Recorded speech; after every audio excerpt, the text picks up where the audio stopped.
Welcome to Luca is a Billionaire, where the only thing I invest in is your answers. You begin with a tiny, usable workspace. Create a bullet journal page and add one database table. This is your backbone. Once done, build 3 templates: daily for tasks, weekly for goals, rapid log for quick captures. Make sure to include date, status, priority, and tags fields so filtering works. This prevents clutter. You start now because small, consistent structure beats sprawling pages later. The why is simple.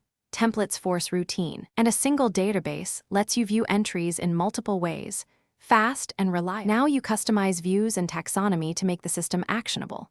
Create a board view by status for task flow, a calendar view for dates, a master list, and a filtered week view that shows only current items.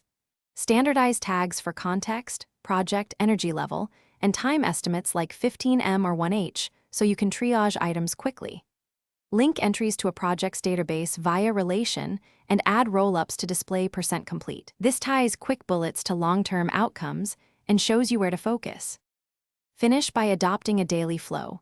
Capture to the rapid log first, then migrate items into daily or weekly templates and schedule crucial tasks to calendar. Spend 5 to 10 minutes each morning or evening. Once done, perform a weekly review. Archive completed entries, set next week's priorities, and update project roll-ups to reflect progress. If things go wrong, make sure to check filters and date formats first. Also verify relation links and template defaults.